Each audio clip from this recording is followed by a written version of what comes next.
Hello everyone, welcome to my channel study with Manu.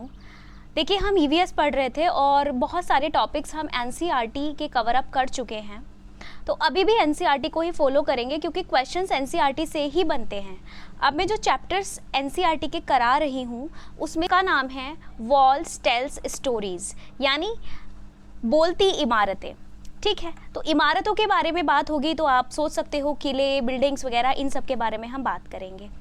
तो देखिए, सबसे पहला जो पॉइंट आता है वो है गोलकोंडा फोर्ट, जो हमारा हैदराबाद के अंदर है, जो तेलंगाना के अंदर आता है। ठीक है, इसके अंदर 87 यानी 87 बुर्ज हैं। तो ये सवाल भी आपसे पूछा जा सकता है कि कितने बुर्ज हैं गोलकोंडा की बाहरी दीवारों पर। ठीक, अब कुतुब शाही सुल्तानों ने 1518 से लेके 1687 तक इस गोलकोंडा किले पर एक के बाद एक राज किया।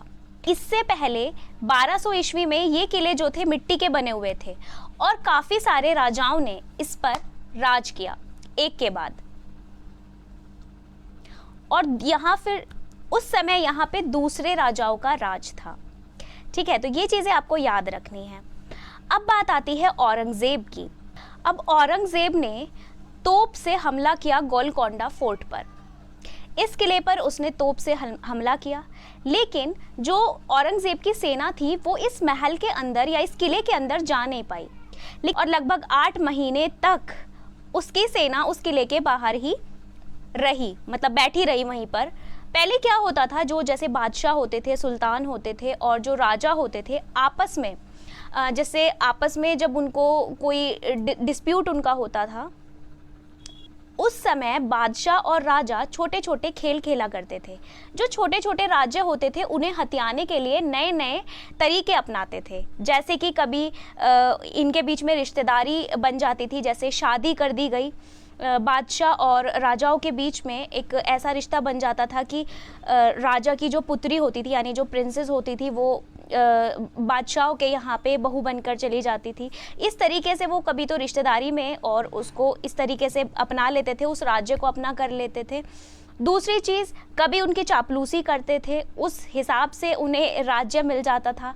तीसरी चीज़, अगर उनसे भी कुछ नहीं हो पाता था तो फिर वो हमला करते थे। ठीक है, तो ये सब चीज़ें होती थी।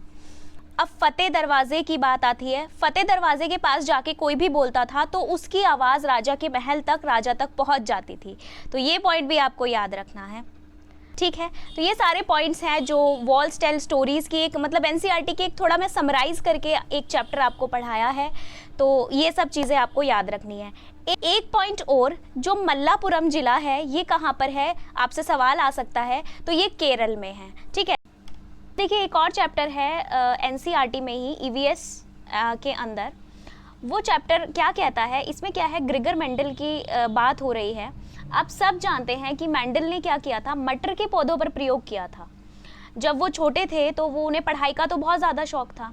वो यूनिवर्सिटी में नहीं पढ़ाई कर पाए, वो क्योंकि उनके पास इतने ज़्यादा पैसे नहीं थे और वो एक गरीब किसान के बेटे थे, है ना, अफोर्ड नहीं कर सकते थे कि वो अपनी किसी अच्छी यूनिवर्सिटी में जाके पढ़ाई कर सकें कि वो, तो उन्होंने सोचा कि वो एक मठ में रहकर एक मुनि बनेंगे। तो जब वो एक मठ में चले गए, वहाँ उन्होंने बगीचा था, मतलब बगीचा था उस मठ में। तो उस बगीचे में 28,000 मटर के पौधों पर उन्होंने प्रयोग किया। कितने? 28,000 मटर के पौधे, यानी पी प्लांट। और ये 7 साल के लिए इन्होंने उन पर प्रयोग किया। 7 साल तक वो उन पर प्रयोग करते रहे। और सबसे बड़ी बात कि 7 साल तक मेंडल ने उन 28,000 मटर के पौधों पर प्रयोग किया।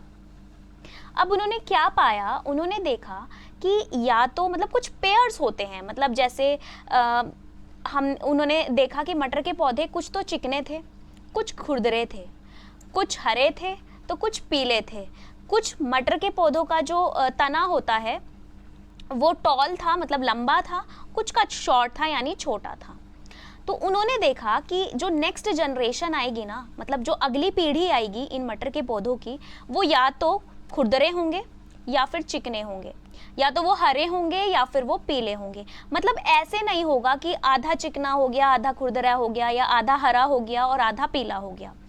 लास्ट उन्होंने एक और ऑब्जर्वेशन, मतलब वैसे तो बहुत सारी ऑब्जर्वेशन उनके पास कलेक्ट थी, लेकिन लास्ट ऑब्जर्वेशन उनकी एक और हुई जिसमें उन्होंने बताया कि जितने भी सीड्स होंगी, मतलब जितने भी बीज होंगे मटर के, वो सारे के सारे येलो होंगे और वो सारे के सारे चिकने भी होंगे। ठीक है, तो ये सारी ऑब्जर्वेशंस थी किसकी? ये ऑब्जर्वेशंस थी मेंडल की। तो ये चीज़ें आपको ध्यान रखनी है और ये यहाँ से एग्ज़ाम में क्वेश्चन आ सकता है और आया भी है। तो आज के लिए इतना ही, मिलते हैं कल की नई वीडियो में नए टॉपिक के साथ। Thank you so much.